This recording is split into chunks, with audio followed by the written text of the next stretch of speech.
Hello my all dear students. So pictures देखकर कैसा लगा आप लोगों को? कुछ इंटरेस्टिंग सा फील हुआ कि आज हम लोग कुछ बड़ा इंटरेस्टिंग सी चीज़ पढ़ने जा रहे हैं? बिल्कुल।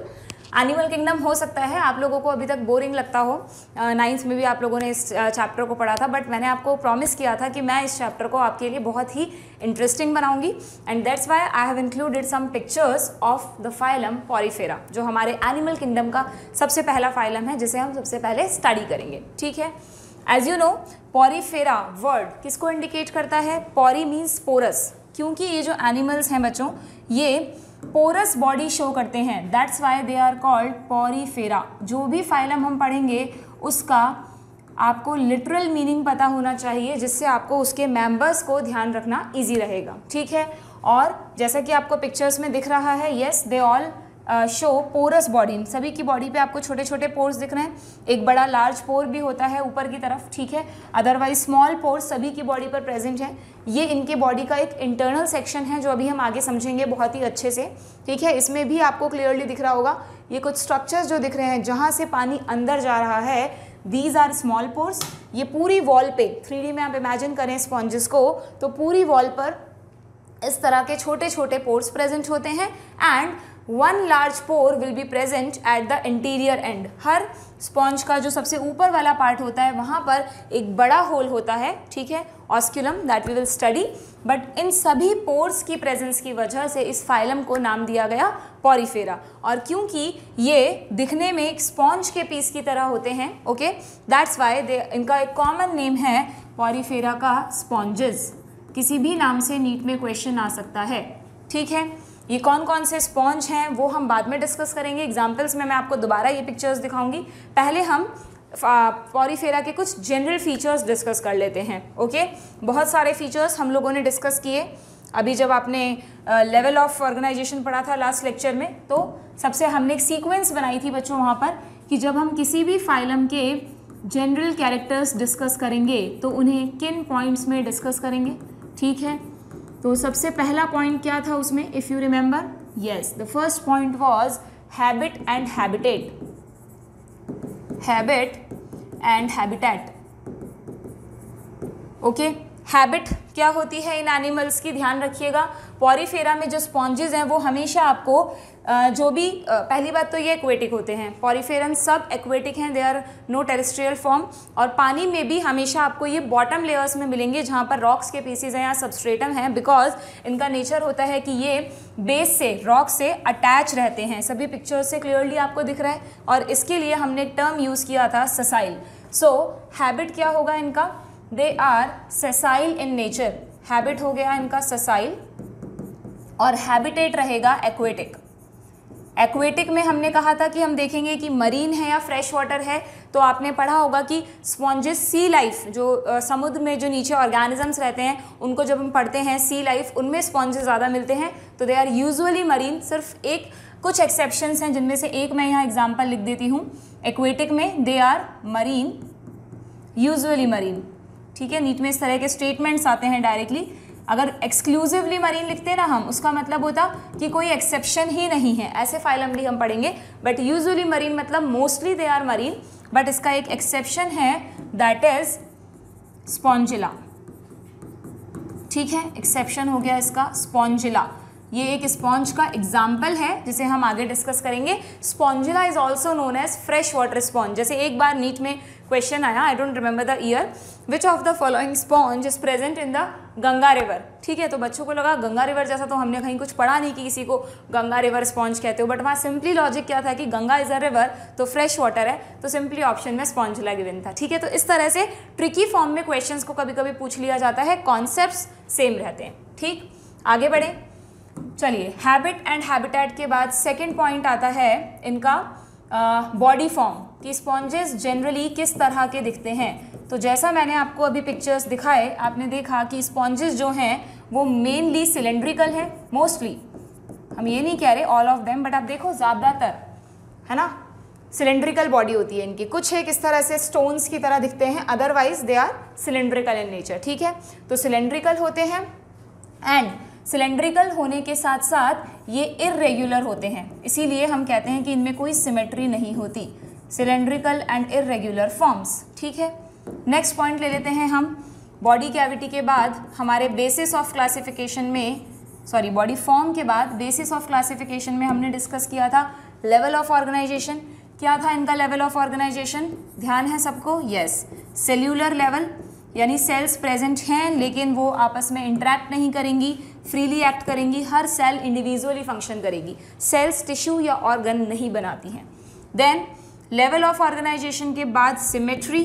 सिमेट्री यू रिमेंबर क्या था इनकी symmetry? Yes, they are asymmetrical animals. Okay, they are asymmetrical but obvious क्योंकि ये इरेग्युलर फॉर्म्स में होते हैं, इनका कोई स्पेसिफिक शेप नहीं है, दैट्स वाई इनके बॉडी में ऐसी कोई एक्सेस हमें नहीं मिलती जिससे हम इन्हें इक्वल पार्ट्स में डिवाइड कर सकें। ठीक है, मैं अब इन सभी के मीनिंग्स दोबारा नहीं बता रही हूँ क्योंकि बेसिस ऑफ क्लासिफिकेशन में हमने हर एक चीज़ को बहुत अच्छे से डिटेल में पढ़ा है। ठीक है, आगे बढ़े। नेक्स्ट, सिमेट्री के बाद आते हैं बॉडी फीचर्स में जर्म लेयर्स। जर्म लेयर्स की बात करें हम तो यू नो, इसे हम यहीं लिख लेते हैं। चलिए, जर्म लेयर्स में मैंने आपको बताया था कि ऑर्गेनिज्म जब एम्ब्रियोनिक स्टेज में होता है तो एम्ब्रियोनिक स्टेज में या तो 2 लेयर्स बनती हैं, एक्टोडर्म एंडोडर्म, तब डिप्लोब्लास्टिक कहते हैं, और या फिर 3 लेयर्स होती हैं। तो इनको हमने, ये तो शुरुआती फाइलम है तो डिप्लोब्लास्टिक में रखना चाहिए था, बट नहीं, क्योंकि इनमें एम्ब्रियो में जर्म लेयर्स बनती ही नहीं है, सेल्स जस्ट एक एग्रीगेट की फॉर्म में प्रेजेंट होती हैं। तो जर्म लेयर्स में आपको लिखना होगा एब्सेंट। ठीक है, नो डाउट अभी जब हम एडल्ट का बॉडी वॉल पढ़ेंगे तो वहाँ पर ये 2 लेयर्स बनाएंगे एडल्ट फॉर्म में। एक इनकी बॉडी में एक आउटर लेयर होगी जैसा कि आपको इस डायग्राम में दिख रहा है। ये जो आउटर लेयर है जो इस कलर से ड्रॉ की है ये इनकी आउटर लेयर है, और अंदर एक सेल्स की लेयर और है, फ्लैजिलेटेड सेल्स की। ठीक है, ऐसे आप 3D में इमेजिन करें तो यहाँ पर ये 2 लेयर्ड हैं, बट जब ये एम्ब्रियोनिक स्टेज में थे तो जर्म लेयर्स इनमें नहीं बनती हैं, दे लैक जर्म लेयर्स, तो हमने यहाँ पे लिख दिया है एब्सेंट। नाउ नेक्स्ट पॉइंट आता है, सबसे important point, that is body wall, जिससे आप इसके एडल्ट फॉर्म का स्ट्रक्चर समझेंगे। अगर हम इनके बॉडी वॉल की बात करें, अभी मैं आपको डायग्राम से भी समझाऊंगी, पहले मैं एक बार थोड़ा सा लिख देती हूँ। तो इनके बॉडी में 2 लेयर्स होती हैं बच्चों। इनकी जो बॉडी वॉल है it is a 2 layered structure. ठीक है, जो आउटर लेयर है उसको कहते हैं पिनेकोडर्म, और जो इनर लेयर है उसको कहते हैं कोएनोडर्म। न्यू टर्मिनोलॉजीज़ हैं आपके लिए। ठीक है, कोई बात नहीं है, धीरे धीरे बहुत अच्छे से याद हो जाएंगी। जैसे शुरू में ABCD पढ़ते हैं बच्चे तो उन्हें वो भी टफ लगता है, A को भी 10 बार 15 बार 100 बार याद कराना पड़ता है, but now it is fluent. वैसे ही इस चैप्टर में सारी टर्म्स बहुत ही फ्लुएंटली आपको याद हो जाएंगी। पिनेकोडर्म क्या है? Pinacoderm is the outer layer and choanoderm is the inner layer. क्यों ये नाम रखे गए इनके? क्योंकि जो पिनेकोडर्म है इट कंसिस्ट, पिनेकोडर्म में जो सेल्स हैं वो कौन सी हैं? Pinacoderm consist pinacocytes, flat sales होती हैं बच्चों ये, पिनेकोसाइट्स फ्लैट सेल्स, प्लस एक और सेल होती है आउटर लेयर में दैट इज कॉल्ड पोरोसाइट्स। जो इनमें पोर्स दिखते हैं आपको वो इन्हीं पोरोसाइट्स की वजह से होती हैं, they form pores. Okay, then internal layer की बात करें अभी हम, तो कोएनोडर्म जो है उसमें जो सेल्स हैं दे आर फ्लैजिलेटेड सेल्स और उन्हें कहा जाता है कोएनोसाइट्स। कोएनोसाइट्स या कॉलर सेल। कॉलर सेल क्यों? क्योंकि इनमें स्पॉन्जेस में, जैसा कि आपको इस डायग्राम में दिख रहा है, सेंटर में बॉडी हॉलो है। जैसे आपके पेन में रिफिल हटा दीजिए आप, तो जो पेन का जो लेयर है वो तो हो गई इनकी बॉडी वॉल जो कि डबल लेयर्ड होगी, और सेंटर में जो हॉलो स्पेस है उस हॉलो स्पेस को कहा जाता है spongocoel. This is not a coelom, क्योंकि सीलोम तो उस कैविटी को कहते हैं जो मीजोडर्म से लाइंड हो। यहाँ पर ऐसा कुछ भी नहीं है, मीजोडर्म है ही नहीं यहाँ पे। ठीक है, but yes they have a body cavity which is मतलब they have a cavity which is called spongocoel. Okay, तो उस स्पॉन्जोसील के चारों तरफ ये जो लाइनिंग है सेल्स की, दे आर फ्लैजिलेटेड सेल्स, है ना, दिख रहा है आपको, कोएनोसाइट सेल्स, और हर सेल पर एक सिंगल फ्लैजिला प्रेजेंट है। हर एक सिंगल सेल पे एक सिंगल फ्लैजिला है, that's why these choanocytes are called flagellated cells, plus they are also called collar cells, क्योंकि जैसे किसी भी चीज़ को कवर करते हुए, जैसे हमारी नेक के चारों तरफ कॉलर है, वैसे ही इनकी स्पॉन्जोसील को कवर करते हुए ये सेल्स हैं, that's why they are called collar cells. तो कॉलर सेल्स, एंड ये कैसी होती हैं, they are flagellated in nature, flagellated cells. ठीक है, ध्यान रखिएगा, नीट का बहुत इंपॉर्टेंट क्वेश्चन है। सबसे ज़्यादा क्वेश्चन कोएनोसाइट पर आता है इन सभी में से, क्योंकि कोएनोसाइट्स फ्लैजिलेटेड हैं, कॉलर सेल्स हैं, और ये वाटर करंट में हेल्प करेंगी। जब ऑस्टिया से पानी अंदर आए, मतलब जो इसके इनके छोटे पोर्स हैं उनसे पानी अंदर आएगा, तो कोएनोसाइट्स के फ्लैजिला इस तरह मूव करेंगे ऊपर की तरफ और पानी को बाहर की तरफ धकेलेंगे, एक्सपेल करेंगे। ठीक है, क्लियर। अभी ये सारी चीज़ें हम डिटेल में भी पढ़ेंगे, एक बार मैं आपको बताते जा रही हूँ। ठीक है, देन ये जो दो लेयर्स होती हैं स्पॉन्जेस की बॉडी में, पिनाकोडर्म एंड कोएनोडर्म, इसमें आपको दिख रहा है इन दोनों लेयर्स के बीच में एक येलो स्पेस दिख रहा है खाली। इस येलो स्पेस में सेल्स मतलब कोई पर्टिकुलर सेल्स का अरेंजमेंट नहीं है, बट एक जिलेटिनस मटेरियल भरा हुआ है जिसको कहते हैं मेसोग्लिया, जो हमने डिप्लोब्लास्टिक एनिमल्स में भी पढ़ा था। और इस मेसोग्लिया में वैसे तो ये एक अनडिफरेंशिएटेड एसेलुलर लेयर है, बट इसमें कुछ अलग से स्पेशल सेल्स प्रेजेंट होती हैं। आपको छोटी छोटी इरेग्युलर सेल्स अगर दिख रही हो, दे आर अमीबोसाइट्स। ठीक है, तो ये पॉइंट भी हम इनकी बॉडी वॉल में लिख लेते हैं बच्चों कि beside these two layers they also have, इसको हम अलग कलर से लिख देते हैं यहीं पर, there is a gelatinous layer which is mesoglea। mesoglea जिसे हम mesenchyme भी कहते हैं या mesohyle भी कहते हैं, एक और वर्ड यूज होता है इसके लिए, mesohyle। ठीक है, क्या है ये mesoglea बच्चों? This is not a cellular layer, it is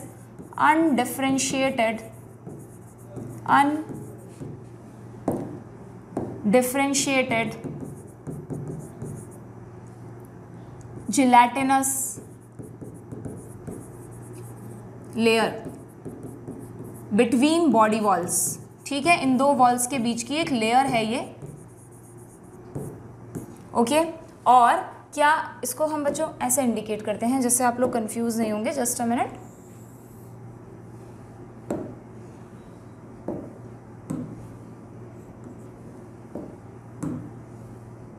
इनके बीच में, ठीक है, इन दोनों के बीच में एक लेयर प्रेजेंट है मेसोग्लिया, और इस मेसोग्लिया में क्या होता है, it consist amoebocytes.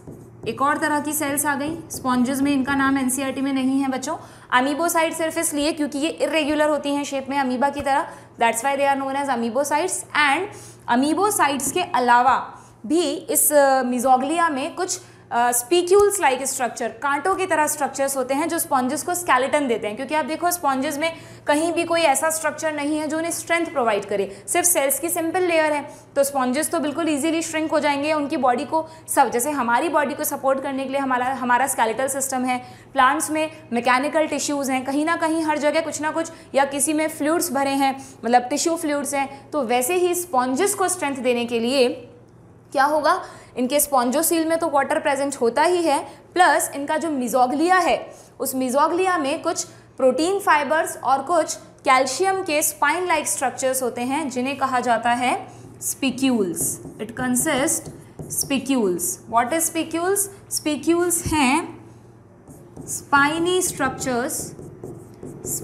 Structures made up of, किसके बने होते हैं ये? Made up of calcium carbonate और सिलिका। ठीक है, सिलिका के भी बने हो सकते हैं, कैल्शियम कार्बोनेट, दोनों में से किसी भी एक के होंगे। And third is the spongin fibres. Spongin fibres proteinaceous होते हैं, ये प्रोटीन के फाइबर्स हैं जो अगेन स्केलेटन की तरह काम करते हैं। ओके, ये जो दो स्ट्रक्चर्स हैं ये स्केलेटन में हेल्प करेंगे, मतलब उसको स्ट्रेंथ प्रोवाइड करेंगे स्पॉन्जेस को। ठीक है, बॉडी वॉल समझ में आया आपको क्या होता है? अब हम इन चीज़ों को एक बार डायग्राम से समझ लेते हैं। देखिएगा, एक स्कीमेटिक डायग्राम बनाएंगे हम स्पॉन्ज का, कि स्पॉन्जेस किस तरह से, मैंने आपको कहा कि स्पॉन्जेस के बॉडी में दो लेयर्स होती हैं। ठीक है, आप ये इस तरह का डायग्राम की प्रैक्टिस आप खुद भी करिएगा। अगर आपको ये डायग्राम बहुत अच्छे से समझ में आ जाता है, याद रहता है, तो स्पॉन्जेस से रिलेटेड कोई भी क्वेश्चन गलत नहीं होगा। Just a minute. हाँ जी स्टूडेंट्स, तो देखिए किस तरह स्पॉन्जेस को हम रिप्रेजेंट करेंगे स्कीमेटिकली। क्योंकि स्पॉन्जेस की बॉडी में दो लेयर्स होती हैं, ये मैं बना रही हूँ आउटर लेयर, ये इनका बेस हो गया। ठीक है, सेसाइल होते हैं ना ये नेचर में, बेस से अटैच रहते हैं। थोड़ा सा हम बड़ा डायग्राम बना रहे हैं जिससे चीज़ों को ईजीली शो कर सकें। ठीक है, क्लियर? ये मैंने गैप क्यों छोड़े हैं? These gap represent pores. Okay, then इसके बाद ये जो लेयर बनाई मैंने आउटर लेयर, इसमें क्या होंगे देखो किस तरह से सेल्स होंगे।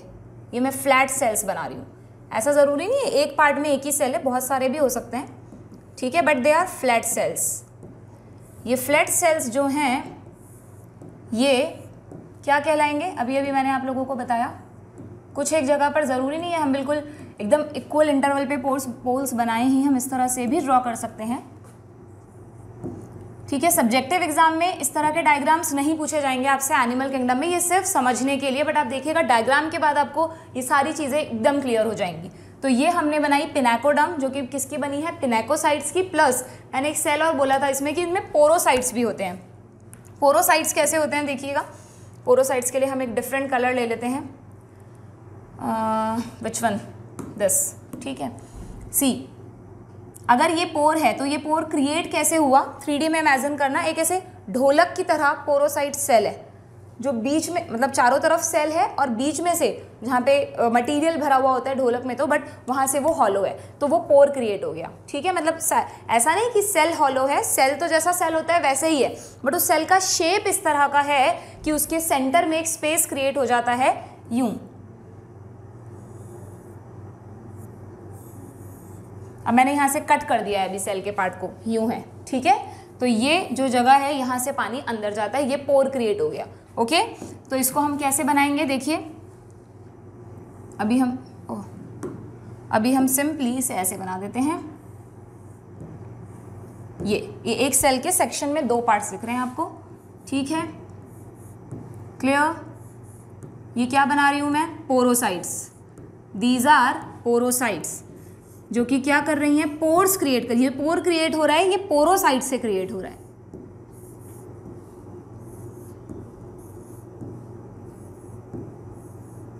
ओके, ठीक है। इसमें आप देख रहे हैं पोरोसाइट किस तरह से है, ये देखिए, ये दिस इज द शेप, ये पोरोसाइट है जिसके बीच में खाली जगह है जहां से पानी अंदर जाएगा। अब ये पोर्स हो गए, ठीक है। अब इन पोरोसाइट्स के बाद अब ये जो अंदर वाली लेयर है ये किसकी बनानी है हमें, it is made up of coenocytes. तो इसमें हम कोएनोसाइट्स यानी फ्लैजिलेटेड सेल्स बना देते हैं। देखिएगा, फ्लैजिलेटेड सेल्स की खासियत है कि सिंगल सेल पे सिंगल फ्लैजिला प्रेजेंट होगा, और ये वहाँ नहीं होंगी जहाँ पर पोर है, वरना तो फिर ये लाइनिंग बंद हो जाएगी, ठीक है, क्लियर, वेरी मच क्लियर ना, कंफ्यूजन तो नहीं है, समझ में आ रही है बात। और ये जो खाली स्पेस क्रिएट हो रहा है इसमें भरेगा क्या, yes, it is filled with mesoglea.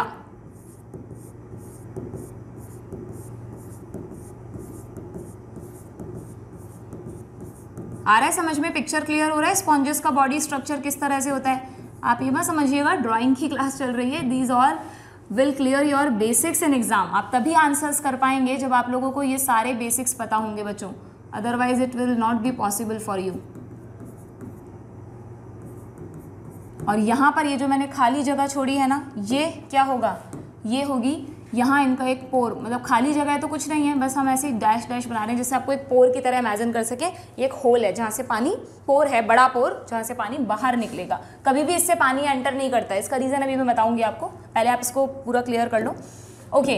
अब ये जो स्पेस क्रिएट हुआ ना, इस स्पेस में क्या बनाना है हमको, मीजोग्लिया। तो हम यहाँ पर मीजोग्लिया ड्रॉ कर देते हैं। Mesoglea is a gelatinous material, ठीक है। और इस जिलेटिनस मटेरियल में वैसे तो ये एसेलुलर अनडिफरेंशिएटेड लेयर्स हैं। एसेलुलर इज इन द वे कि ये कोई सेल्स के अरेंजमेंट से नहीं बनी, बट इस लेयर में कुछ स्पेशल सेल प्रेजेंट हैं अलग से, जिनका नाम है अमीबोसाइट्स। जैसे मैं यहाँ पर इस तरह की इर्रेगुलर सी सेल्स बना देती हूँ थोड़ी बहुत, ठीक है, क्लियर। ये सेल्स कौन सी हैं बच्चों, they are amoebocytes, like this, okay.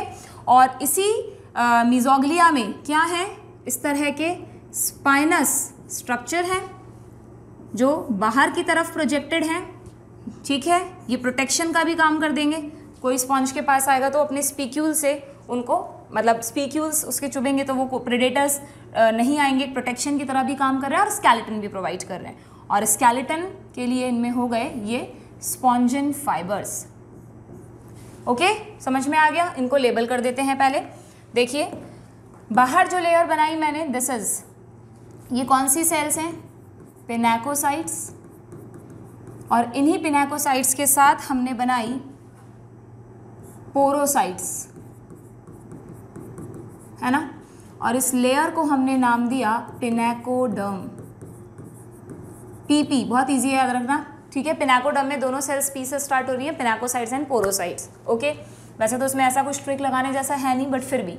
Then ये जो है येलो कलर की जो फ्लैजिलेटेड सेल्स हैं, दे आर कोएनोसाइट्स। इनका नाम बच्चे भूल जाते हैं कई बार, फ्लैजिलेटेड या कॉलर सेल तो याद रहता है, बट आपको इनका नाम भी याद रखना है। मेन नाम जो साइंटिफिक नाम है इनका, choanocytes, collar cells. Because why they are called collar sales?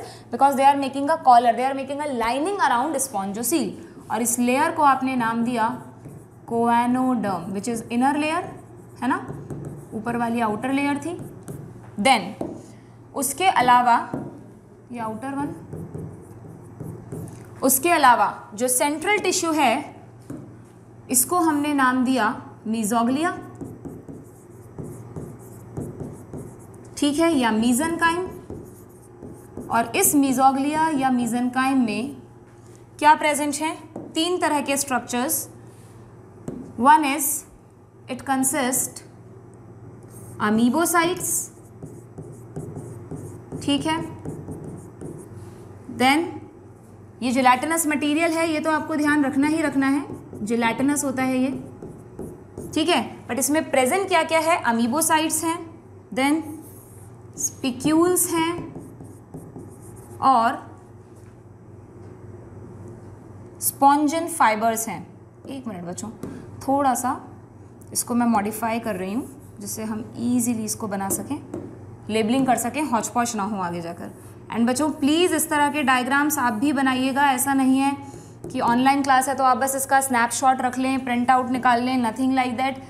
Honesty, मैंने आपको पहले भी कहा था, जितना ऑनेस्टली आप पढ़ाई करेंगे उतना ही आपके लिए यूज़फुल होगा, ठीक है। ये स्पिक्यूल्स हो गए, स्पिक्यूल्स, एंड ये हो गए स्पॉन्जन फाइबर्स।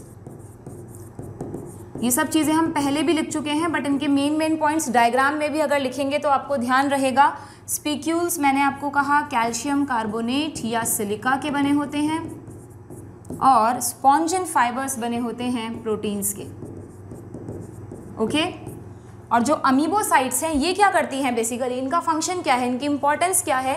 ये जो हमने यहाँ अमीबोसाइट्स लिखी हैं, ये बच्चों हेल्पफुल हैं जब आप अभी इसमें स्पॉन्जेस में डाइजेशन पढ़ेंगे तो इनमें क्या होता है, ये जो पोर्स हैं इनके, इनसे पानी अंदर जाता है, तो उस पानी के साथ ही फूड इनका अंदर चला जाता है, ठीक है। जो भी पानी में जो भी इनका फूड है, जिन भी दूसरे ऑर्गेनिजम्स को ये खाते हैं, वो सब अंदर चले गए। और अंदर जाने के बाद अब ये इनकी इंटेस्टाइन या एलिमेंट्री कैनाल तो है नहीं हमारी तरह, क्योंकि it is filled with water. Water में तो अगर ये अपने एंजाइम्स सिक्रीट भी कर देंगे तो डाइल्यूट हो जाएंगे सारे एंजाइम्स, एक्शन ही नहीं हो पाएगा, है ना। तो इनमें डाइजेशन इस स्पॉन्जोसील में नहीं होता, बल्कि स्पॉन्जोसील में जो भी फूड पार्टिकल आए उन फूड पार्टिकल्स को एनगल्फ करती हैं ये कोएनोसाइट्स। इंजेशन, फूड को पहले लेती हैं, ठीक है, और फिर इन्हीं कोएनोसाइट्स के अंदर, ये जो मैंने कोएनोसाइट बनाया है, एक को मैं अगर एनलार्ज करके बनाऊं तो जैसे ही इनमें ये फूड एंटर करेगा बच्चों, कोएनोसाइट करती है डाइजेशन का काम, तो ये इस फूड को वैक्यूल में मतलब फूड वैक्यूल में ले लेती है। आपने जैसे अमीबा में डाइजेशन पढ़ा था, सिंगल सेल कैसे डाइजेशन करती है 10th में पढ़ा था, वैसे ही ये कोएनोसाइट एक वैक्यूल बना लेगी इस फूड के चारों तरफ। एंजाइम लाइसोसोम फ्यूज हो जाएगा, एंजाइम से इसका डाइजेशन होगा। तो जो फूड का डाइजेशन हुआ वो कहाँ हुआ, इस कैविटी में हुआ या इस कोएनोसाइट के अंदर हुआ? कोएनोसाइट के अंदर। That's why sponges show intracellular digestion. ये अभी हम आगे नोट करेंगे इस पॉइंट को, बट समझ यहीं पे लीजिए, इंट्रासेल्यूलर डाइजेशन, समझ आया ना। जबकि हमारे में क्या होता है, अगर हमारा ये स्टमक है तो ये स्टमक की लाइनिंग में सेल्स हैं, तो जो फूड हम खाते हैं क्या वो फूड इन सेल्स के अंदर जाता है? नहीं, बल्कि इन सेल्स से एंजाइम्स इस कैविटी में आते हैं और वो इस फूड का डाइजेशन करते हैं। तो फूड का डाइजेशन सेल के बाहर हुआ, हमारी बॉडी में तो हुआ, बट हमारी बॉडी में सेल के साइटोप्लाज्म में हुआ या सेल ने एंजाइम सिक्रीट किया? सेल ने एंजाइम सिक्रीट किया। तो इस तरह के डाइजेशन को कहा जाता है एक्स्ट्रा सेल्यूलर। ये टर्म्स इस चैप्टर में बहुत जगह आएंगी, बार बार हम मीनिंग नहीं पढ़ेंगे, अभी आप मीनिंग समझ लीजिए। समझ में आया आपको what is intra cellular and what is extra cellular? जो लोअर फाइलम्स हैं, एक तो ये पॉरीफेरा और सीलेंट्रेटा में आप पढ़ेंगे कि इनमें, सीलेंट्रेटा में दोनों तरह का होता है, वैसे यहाँ पे समझ लो चलो अभी कि इनमें फूड को सेल एनगल्फ करती है और अमीबा की तरह फूड को डाइजेस्ट करती है, तो इसलिए इसको इंट्रा सेलुलर डाइजेशन बोलते हैं। लेकिन ये काम कौन कर रहा है? ये काम अमीबोसाइट नहीं कर रहे हैं, ये काम कोएनोसाइट कर रहे हैं। और फिर जो भी फूड इन्हें स्टोर करना होता है ना, उन्हें ये कोएनोसाइट अमीबोसाइट को दे देते हैं कि भाई डाइजेशन का काम हम कर रहे हैं तो स्टोरेज का काम तुम कर लो, ठीक है, क्योंकि ये फूड के डायरेक्ट कांटेक्ट में है ना, तो ये ले लेती हैं, डाइजेस्ट कर लेती हैं और स्टोर करने के लिए किसे दे देती हैं? अमीबोसाइट्स को। और अमीबोसाइट्स के अंदर फूड स्टोर होता है और जब भी ज़रूरत पड़ती है तो ये उसको एनर्जी देके, मतलब रिलीज़ करती हैं, जिससे ये अपने लिए एनर्जी बनाते हैं। ठीक है, क्लियर, समझ में आ गया ये पॉइंट? तो अमीबोसाइट का फंक्शन क्या हुआ? अमीबोसाइट का फंक्शन हुआ स्टोरेज ऑफ फूड, जबकि डाइजेशन ऑफ फूड किसका फंक्शन हुआ बच्चों? ये फंक्शन हुआ कोएनोसाइट्स का। कोएनोसाइट्स के दो फंक्शन है इंपॉर्टेंट, सुनना। एक तो बता ही दिया मैंने आपको डाइजेशन ऑफ फूड, और दूसरा वाटर करंट को मेंटेन करना। मेंटेन करने का मतलब एक्वेटिक है, ये चारों तरफ पानी है इसके। पानी जब भी एंटर करेगा तो इन स्मॉल पोर्स से करेगा, जो छोटे छोटे पोर्स हैं इसकी पूरी बॉडी की सरफेस पर, हमेशा पानी इनसे एंटर करेगा, इसलिए इनको कहा जाता है ऑस्टिया या इनहेलेंट पोर, ठीक है, इनलेट, इनहेलेंट पोर, ठीक है। और जब पानी अंदर जाता है तो ये जो फ्लैजिला है ना, ये हमेशा यूनिडायरेक्शनल मूवमेंट शो करते हैं, ऊपर की तरफ फोर्स लगाते हैं, ऐसे सारे फ्लैजिला, कोऑर्डिनेटेड मूवमेंट, ठीक है, जिसकी वजह से क्या होता है कि पानी को हमेशा ऊपर की तरफ एक्सपेल किया जाता है और इस पोर से होता हुआ पानी बाहर निकल जाता है, इसलिए उस बड़े पोर को कहते हैं ऑस्क्यूलम या एक्सेलेंट पोर, आउटलेट है ये इसका। हमेशा फ्लैजिलेटेड मूवमेंट की वजह से ही ये करंट मेंटेन हुआ, वरना पानी को क्या पता कि मुझे ऑस्टिया से एंटर करना है या ऑस्क्यूलम से करना है। यानी अगर किसी स्पॉन्ज में ऑस्क्यूलम से पानी एंटर करने की कोशिश भी करेगा तो फोर्स ऐसे लग रहा है ना, तो पानी एंटर कर ही नहीं पाएगा, है ना। तो एंट्री हमेशा ऑस्टिया से होगी और एग्जिट जो होगा वाटर का वो हमेशा ऑस्क्यूलम से होगा, ठीक है, ये बात समझ में आई। तो इस वाटर करंट को मेंटेन किसने किया? इन फ्लैजिलेटेड सेल्स ने, ठीक है। ये सारी चीज़ें अभी हम यहाँ पे इस डायग्राम में अच्छे से लिखेंगे, डायग्राम को खराब नहीं करेंगे, ओके, ठीक है। अच्छा बनाया ना डायग्राम? Good, okay. तो आपको भी बनाना है, हाँ, देखिए यहाँ पे लिख देते हैं हम इस चीज़ को भी। क्या बता रही थी मैं आपको? हाँ, तो अमीबोसाइट ने क्या किया? स्टोरेज ऑफ फूड, जबकि कोएनोसाइट्स ने क्या किया? They help in digestion of food, plus दूसरा काम क्या किया इन्होंने? Maintain water current, maintain water current. आराम से फुल पेज पे डायग्राम बनाइएगा, जिस पेज पे डायग्राम हो उस पर और कुछ नहीं हो, सब चीज़ें एकदम क्लियरली लिखी हूँ। जब MCQs करेंगे तो definitely it will give benefit to you, ठीक है। एक फंक्शन और लिख देती हूँ मैं अमीबोसाइट्स का बच्चों। फूड स्टोरेज के साथ साथ एक इम्पॉर्टेंट फंक्शन है इन सेल्स का, दैट इज रीजनरेशन। रीजनरेशन या यूँ समझ लीजिए कि जब भी ये जो स्पॉन्जेस में, ये एक ऐसी सेल्स हैं totipotent cells, yes they are called totipotent cells. Totipotent word आप बायोलॉजी में कई बार पढ़ेंगे आगे। टोटीपोटेंट का मतलब होता है, टोटी मीन्स टोटो, इन टोटो एक वर्ड है उससे बना है ये टोटल, और पोटेंट वर्ड का मतलब होता है कैपेसिटी। तो ये ऐसी सेल्स हैं जिनके पास पूरा ऑर्गेनिज्म बनाने की कैपेसिटी है। पूरा ऑर्गेनिज्म मतलब इनके डिफ्रेंसिएशन से कोएनोसाइट भी बन सकती है, पोरोसाइट भी बन सकती है और पिनाकोसाइट्स भी बन सकती हैं, ठीक है। तो ये हर तरह की सेल्स को बनाकर, डिवाइड, सेल डिवीजन से बनाकर पूरा का पूरा स्पॉन्ज क्रिएट कर सकती हैं, ठीक है। तो इस कैपेसिटी को कहते हैं totipotency. So these cells are totipotent cells, ठीक है, क्योंकि आपने फर्स्ट टाइम ये वर्ड पढ़ा होगा यहाँ पर इस चैप्टर में। तो टोटीपोटेंट का मीनिंग आप लिख लीजिएगा। टोटीपोटेंट क्या होता है? टोटीपोटेंट वर्ड का मतलब है, यहाँ लिख देती हूँ मैं, totipotent means the capacity to generate whole organism. Whole, ऐसी सेल्स कई जगह आप पढ़ेंगे, जैसे प्लांट्स में मेरिस्टेमेटिक सेल्स होती हैं, हमारे में नहीं है, एडल्ट ह्यूमन में। हाँ, जब हम एम्ब्रियो थे तो एम्ब्रियो में तो थी ही स्टेम सेल्स, बट हमारे में होती तो फिर हम उस पर अभी तक तो इन्वेस्टिगेट, मतलब रिसर्च करके नए नए हमारे क्लोन्स बना चुके होते हैं ना, ओके। तो टोटिपोटेंट समझ में आ गया, कौन सी सेल्स टोटिपोटेंट है यहाँ पे, अमीबोसाइट्स। और ये जो बन रहे हैं ना बच्चों स्पीक्यूल्स और स्पॉन्जिन, इन्हें भी अमीबोसाइट्स ही बना रही हैं, अमीबोसाइट्स से ही इनका सिक्रीशन हो रहा है। अमीबोसाइट्स का एक और फंक्शन है, लिख दूं यहाँ पे, they secrete spongin and spicules. इसके लिए अमीबोसाइट्स के बहुत अलग अलग सब टाइप्स होते हैं, बट वो इतना डिटेल में आपको बिल्कुल नहीं जाना। अमीबोसाइट्स की डिटेल हमने पढ़ ली, दैट इज सफिशिएंट। एनसीईआरटी में तो ये भी नहीं था अमीबोसाइट्स के बारे में, सिर्फ बेसिक 2 ये जो 3 सेल्स हैं इन्हीं के बारे में बताया है। ओके, अब इसका वाटर सिस्टम देख लेते हैं हम जिसको हम कहते हैं वाटर करंट सिस्टम या कैनाल सिस्टम। क्या होता है ये वाटर करंट सिस्टम, कि water will enter always through these small pores, जो पानी है वो हमेशा इन स्मॉल पोर्स से एंटर करेगा, ठीक है, और फ्लैजिलेटेड मूवमेंट की वजह से पानी हमेशा इन्हीं होल्स, इसी एक सिंगल पोर से ही बाहर निकलेगा। तो इन छोटे होल्स को नाम दिया, वाटर करंट सिस्टम में 2 तरह के होल्स हो गए बच्चों। ये जो बड़ा वाला होल है ऊपर की तरफ, दिस वन, इसका नाम है ऑस्क्यूलम, ठीक है। ऑस्क्यूलम क्या है, एग्जिट पोर है या एक्सिलेंट पोर है, ओके।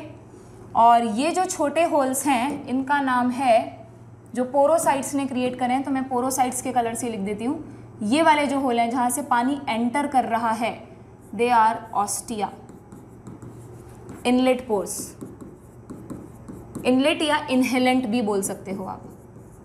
ये मैनी होते हैं नंबर में, ये हमेशा सिंगल होगा, ठीक है। 1 मिनट रुकिए, ऑस्टिया, इनलेट पोर, ठीक है, ये मैनी, और ऑस्क्यूलम हमेशा सिंगल होगा, ध्यान रखिएगा, ठीक है। और osculum plus inlet, osculum plus ostia से क्या बन गया पूरा, वाटर करंट सिस्टम, ठीक है। और इस वाटर करंट सिस्टम में पानी जिस सेंट्रल कैविटी में एंटर किया, जो इनके बॉडी में हॉलो कैविटी है, इस कैविटी का नाम क्या है, स्पॉन्जोसील।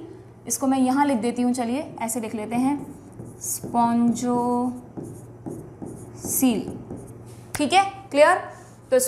तो ostia plus spongocoel plus osculum से मिलकर बना वाटर करंट सिस्टम, ठीक है, क्लियर।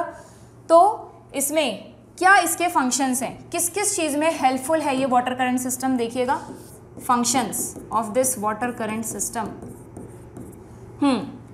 पानी इनके थ्रू अंदर जा रहा है, तो पानी के साथ फूड जाएगा कि नहीं, तो कैप्चर ऑफ फूड, या यू में से फूड कैप्चर, इंजेशन भी कह सकते हैं आप, ठीक है। देन फूड को अंदर लेने के अलावा अगर पानी अंदर जा रहा है तो पानी में ऑक्सीजन भी होगी, सेल्स को ऑक्सीजन मिलेगी, नो डाउट ऑक्सीजन डायरेक्टली भी मिल रही है, बॉडी सरफेस से डिफ्यूजन भी होगा गैसेस का, क्योंकि body is in direct contact with water, और साथ में वाटर करंट के साथ जो ऑक्सीजन अंदर जाएगी उससे इनर लेयर्स को ऑक्सीजन मिलेगी, प्लस सेल्स में जो CO2 बनेगी, क्योंकि रेस्पिरेशन तो सभी सेल्स करती हैं, तो उस CO2 को निकालने के लिए भी ये उसी वाटर में उसे डालेंगे। तो this water current system help in respiratory exchange of gases, respiratory exchange of gases, ठीक है।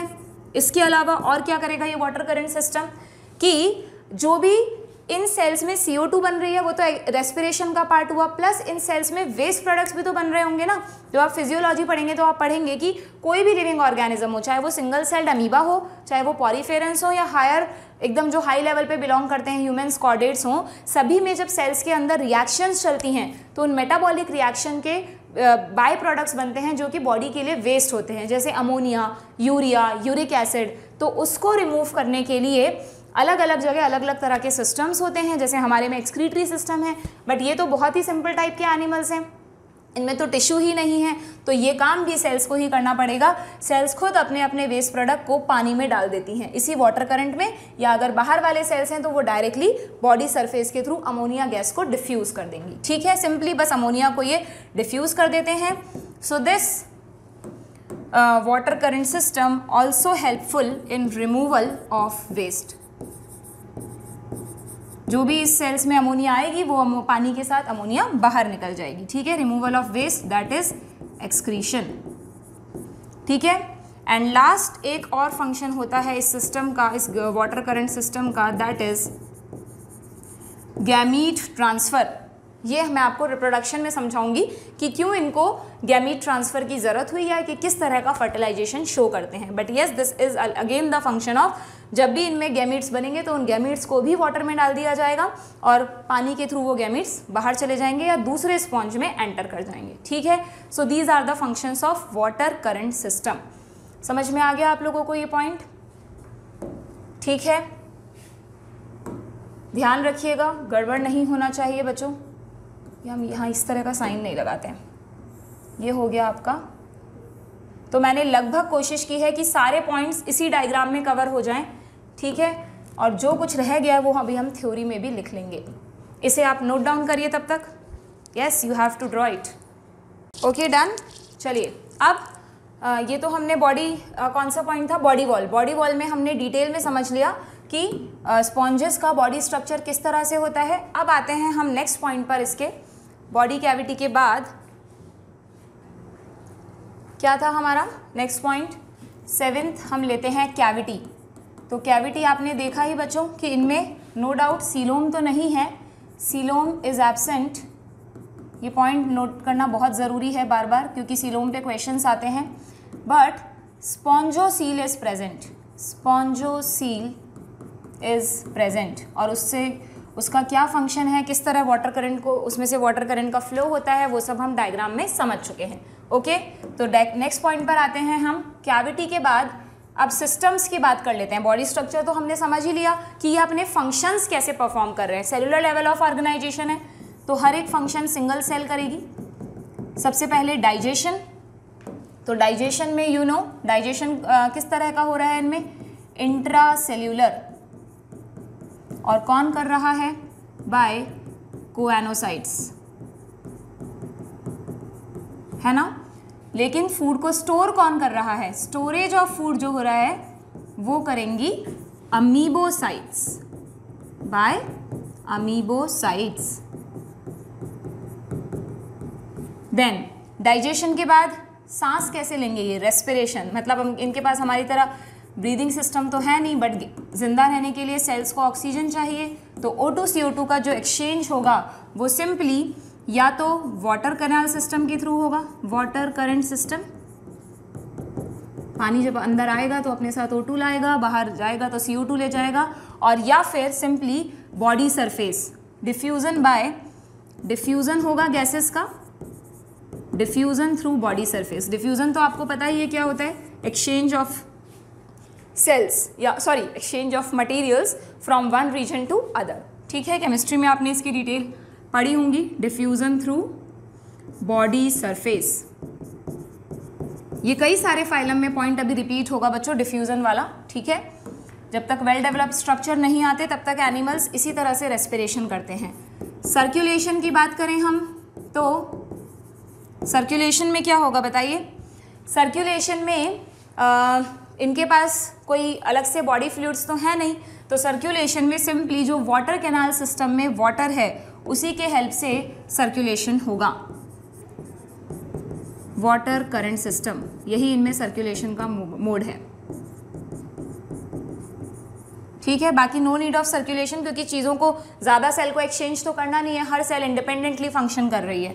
देन नेक्स्ट आता है एक्सक्रीशन, जिसके बारे में मैंने आपको अभी अभी बताया। एक्सक्रीशन में बच्चों स्ट्रक्चर तो याद करेंगे ही आप कि किस एनिमल में कौन सी सेल्स एक्सक्रीशन कर रही हैं या सिस्टम क्या है, प्लस एक चीज़ और पढ़ेंगे आप एक्सक्रीशन में कि एनिमल्स को, हालांकि इस चीज़ को आप डिटेल में ह्यूमन फिजियोलॉजी में पढ़ेंगे, बट यहाँ भी ध्यान रखिएगा कि जितने भी एनिमल्स हैं दुनिया में वो सभी, चाहे सिंगल सेल्ड हो चाहे मल्टी सेल्ड, मतलब सिंगल सेल्ड मतलब प्रोटोजोआ भी ले लो चलो, या फिर पॉरीफेरा से ले लो, तो पॉरीफेरा से लेकर कॉर्डेटा तक जितने भी एनिमल्स हैं सभी में सेल में जब भी रिएक्शंस होती हैं तो अमोनिया ज़रूर बनती है, हमारे में भी बनती है इवन अमोनिया, ठीक है।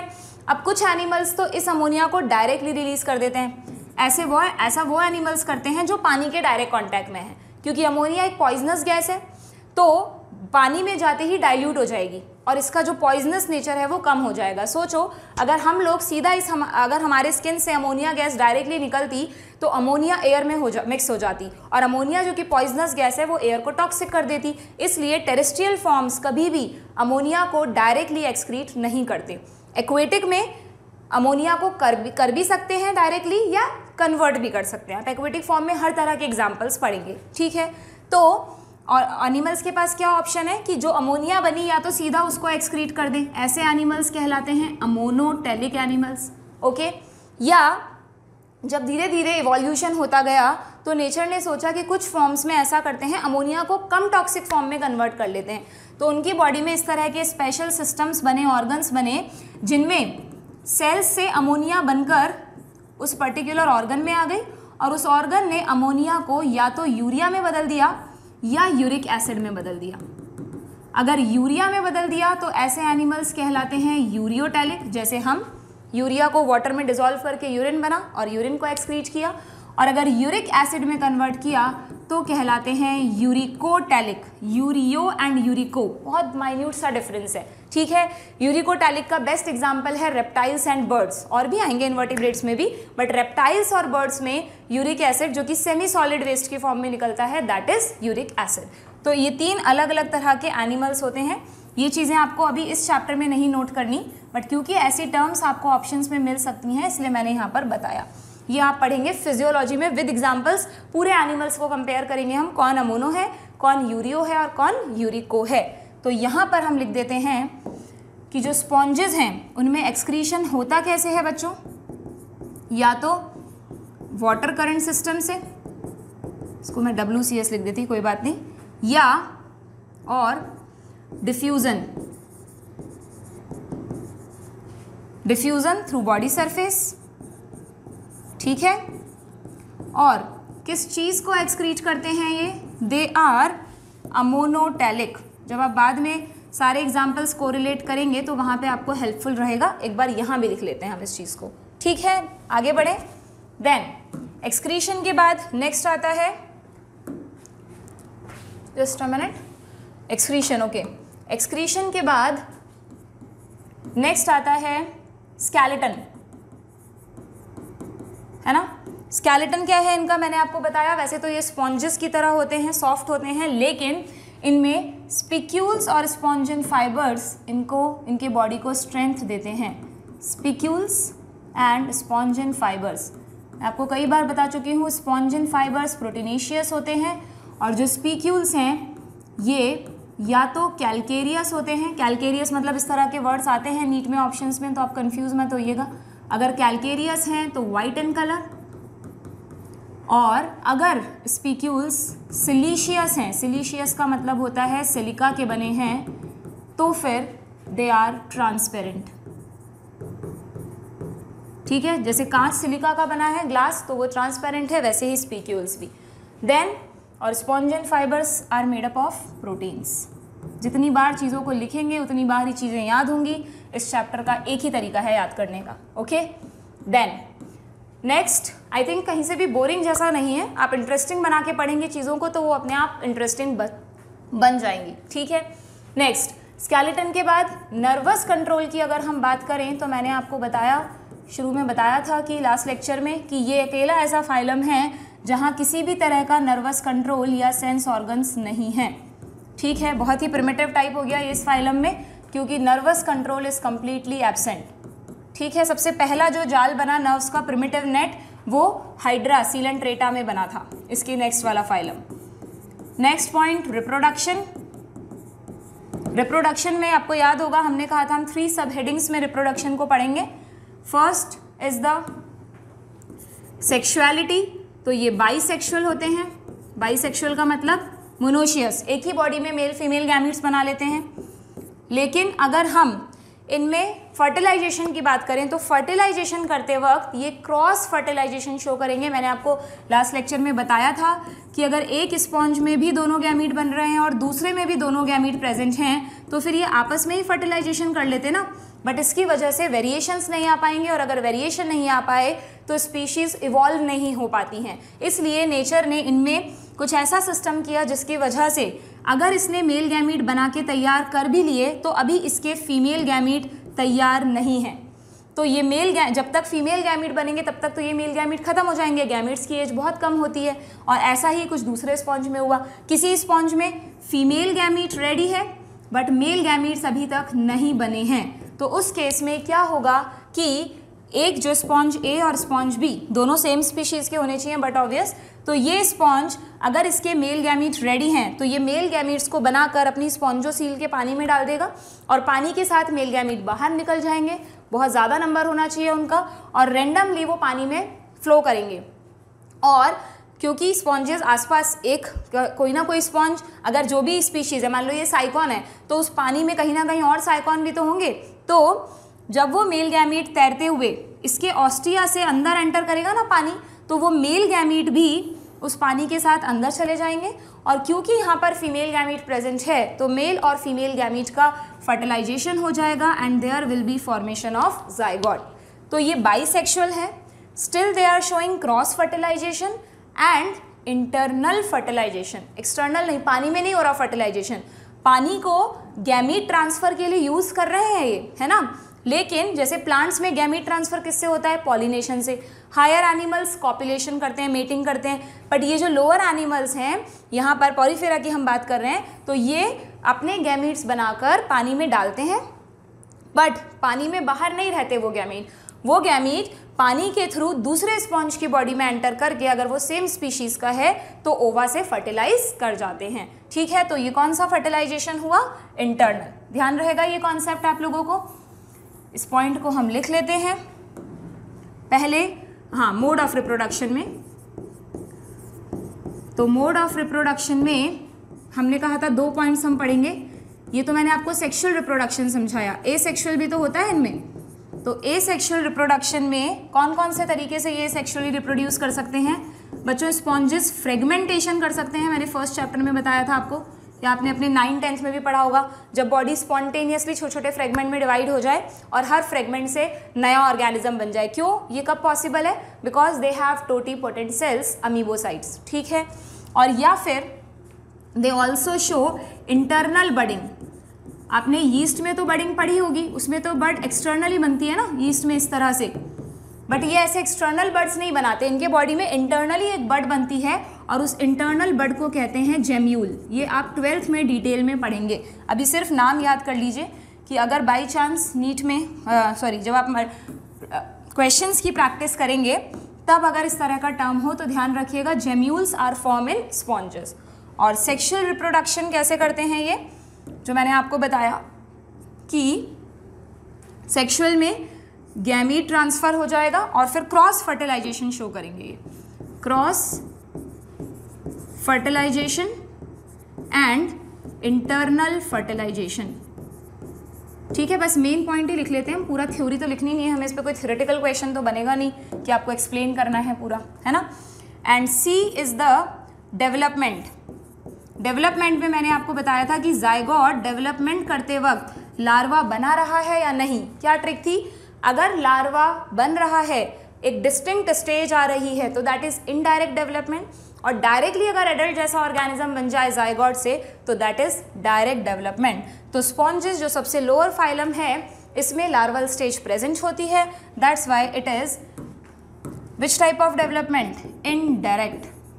Indirect development, that is larva present. ठीक है, और इसके एक लार्वा का हम एग्जाम्पल लिख लेते हैं, एम्फीब्लास्टुला। अलग अलग में अलग अलग तरह की लार्वल स्टेजेस होती हैं कई सारी, तो आपको आजकल वैसे लार्वल स्टेजेस पे ज़्यादा क्वेश्चन पूछा नहीं जाता बच्चों नीट में, बट फिर भी एक लार्वल स्टेज उसकी कॉमन है, वो हम लिख लेते हैं एम्फीब्लास्टुला। ये लार्वल स्टेज का एग्जाम्पल है, स्पॉन्ज का नाम नहीं है, ये लार्वा का नाम है। ठीक है, क्लियर हो गए सारे पॉइंट्स। अब एक लास्ट पॉइंट पर आ जाते हैं हम, इसके कुछ कॉमन एग्जाम्पल्स। ठीक है, इसके एग्जाम्पल्स लिख लेते हैं बच्चों। अब अपन एग्जाम्पल्स की लिस्ट बहुत लंबी होती है, बट मैंने अपने इनमें नोट्स में मैं आपको वो एग्जांपल्स लिखाऊंगी जो कॉमनली नीट में पूछे जाते हैं। आपको कई सारी रिफ्रेशर्स में बहुत सारे दूसरे एग्जांपल्स मिल जाएंगे, no need to learn them at all, सिर्फ मेन एग्जांपल्स याद करिए जो हम पढ़ रहे हैं, ठीक है। इसका सबसे कॉमन एग्जाम्पल है साइकॉन, जिसे साइफा भी कहा जाता है। ये एक वाई शेप्ड स्पॉन्ज होता है बच्चों, पूछ लेते हैं नीट में कई बार। देन दूसरा एक इसका कॉमन एग्जाम्पल है स्पॉन्जिला। स्पॉन्जिला चलो बाद में पढ़ेंगे, एक मिनट, जस्ट अ मिनट बच्चों, इसमें कुछ, हाँ जी, साइकॉन के बाद ल्यूको, ये क्या हो रहा है, अब ठीक है, ल्यूकोसोलेनिया, ठीक है, बहुत ज़्यादा नहीं आता इस पे question. Then one is, yes very important, euplectella. इसका मैं भी पिक्चर दिखाती हूँ, मैंने स्टार्टिंग में डाला था। इसका एक इंटरेस्टिंग सा नाम है बच्चों, it is called Venus flower basket. इसको जापानीज मैरिज में गिफ्ट देते हैं एक दूसरे को। क्यों? ये देखो बिल्कुल फ्लावर बुके की तरह दिख रहा है, ये है ना। ये क्यों दिया जाता है? क्योंकि इसमें एक आर्थ्रोपोड होता है, श्रिम्प, वो इसके अंदर रहते हैं, जो मेल फीमेल हैं हमेशा साथ में, इसको as a protective barrier use करते होंगे या जो भी, और जब तक वो उनकी डेथ नहीं हो जाती तब तक वो साथ में ही रहते हैं इसमें। तो इसको एक इंडिकेटिव माना जाता है कि ये आपके लिए एक फॉर्च्यून है कि जैसे ये हमेशा साथ में रह रहे हैं वैसे ही मैरिड कपल जो है वो भी हमेशा साथ ही रहे, ठीक है। तो उसके लिए इसको as a good indicator gift किया जाता है, and it is called Venus flower basket, ठीक है। It is a gift to married couple in Japan, Japanese इसको देते हैं, ठीक है। एंड देन यूप्लेक्टेला हो गया, ल्यूकोसोलेनिया हो गया, देन स्पॉन्जिला, यस, जिसका नाम हमने लिखा था ना फ्रेश वाटर स्पॉन्ज, वही है ये Spongilla, which is a fresh water sponge. ध्यान रखिएगा, फ्रेश वाटर स्पॉन्ज जो बहुत ही कॉमनली पूछे जाते हैं, उन पे हम स्टार बना लेते हैं। देन फिर है एक यू स्पॉन्जिया, या सिंपली इसको स्पॉन्जिया भी कहते हैं, बहुत मिलता जुलता नाम है, स्पॉन्जिला और स्पॉन्जिया, बट आप कंफ्यूज मत होना, ये एक्चुअली यू स्पॉन्जिया है। कभी कभार डेमो स्पॉन्जिया भी कह देते हैं, वैसे डेमो स्पॉन्जिया इसकी क्लास है, बट ठीक है, ओके। और ये आपका बाथ स्पॉन्ज है, यस, जो बाथिंग के वक्त स्किन को हल्का सा रब करने के लिए जो स्पॉन्जेस यूज़ होते हैं वो स्पॉन्जिया। इनमें जनरली हार्ड स्पिक्यूल्स नहीं होते, इस वजह से इनको इजीली रबिंग पर्पस के लिए यूज़ किया जा सकता है। स्पिक्यूल्स होते तो फिर स्किन पे रैशेज हो जाते, ठीक है। देन स्पॉन्जिया हो गया, है ना, स्पॉन्जिला, स्पॉन्जिया, हाँ। और एक है क्लायोना। क्लायोना को कहते हैं बोरिंग स्पॉन्ज। बोरिंग मीन्स जैसे बोरिंग में बोर करते हैं ना, बोर मतलब छेद करना, वो वाला बोर है ये, बोर होना नहीं। तो ये क्या करता है, जिन रॉक्स पे ग्रो करता है उन रॉक्स में छेद कर देता है, पेनिट्रेट कर देता है उन्हें। इट पेनिट्रेट इनटू रॉक्स, ठीक है, उनमें छेद कर देता है, अंदर तक चला जाता है, that's why it is called boring sponge, penetrate into rocks. And one is last one, कैलिना, very very important, इस पे भी कई बार क्वेश्चन आया है। इसको डेड मैन्स फिंगर कहा जाता है। ये बिल्कुल ऐसा लगता है जब मरने के बाद उंगलियां एकदम रिजिड हो जाती हैं, तो पानी में से अगर इसकी सिर्फ देखें तो बिल्कुल ऐसे रिजिड फिंगर्स की तरह दिखाई देता है। या it is also called mermaid gloves, mermaid के ग्लव्स जैसी अपीयरेंस भी होती है इसकी। ये देखिए, ये रहे ये सारे स्पॉन्जेस मैंने स्टार्टिंग में जो रखे थे। ये जो आपका है this is sycon, Y shape sponge है जिसको साइफा भी कहते हैं, ठीक है, सबसे कॉमन। ये यू स्पॉन्जिया है, बाथिंग स्पॉन्ज है जो, ये यू प्लेक्टेला है which is a marriage gift. ये है डेड मैन्स फिंगर, लग रहा है उंगलियों की तरह, ठीक है, this is chalina, dead man's finger, okay. तो ये कुछ स्पॉन्जेस के फोटोग्राफ्स हैं जिनसे आप उन्हें याद रख सकें, और बाकी हमने मैक्सिमम चीज़ें स्पॉन्जेस के बारे में पढ़ ली हैं, ठीक है, क्लियर। होप आप लोगों को अच्छे से समझ में आया होगा।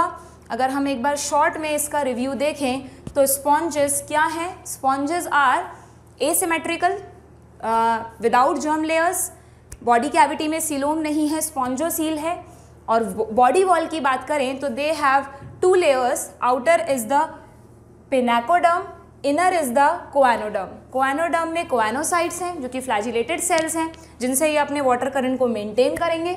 वाटर करंट के लिए they have porous body, the small pores are called ostia, the larger single pore is osculum, जहाँ से पानी बाहर निकलेगा, ठीक है। और जो इनकी बॉडी कैविटी है वो है स्पॉन्जोसील। प्रोटेक्शन करने के लिए दे हैव स्पीक्यूल्स, ठीक है। सिस्टम्स इनमें अलग से नहीं है, सिर्फ जितने भी फंक्शंस हैं वो सभी इंडिविजुअल सेल्स परफॉर्म कर रही हैं, जिनको हमने पढ़ा किस तरह से ऐसा हो रहा है। जब भी गैसेस की एक्सचेंज की बात आएगी तो वो किसके थ्रू हो रहा है, डिफ्यूज़न के थ्रू, ठीक है। जो गैसियस एक्सचेंज है वो डिफ्यूज़न के थ्रू हो रहा है।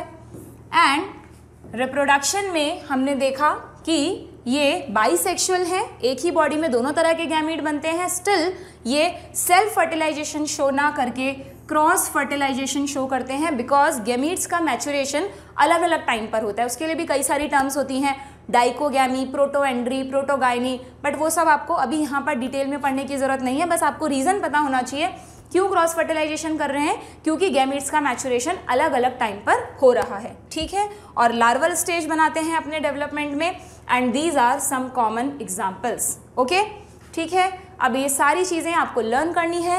In the next lecture we will start with the next phylum, that is coelenterata और निडेरिया, ओके।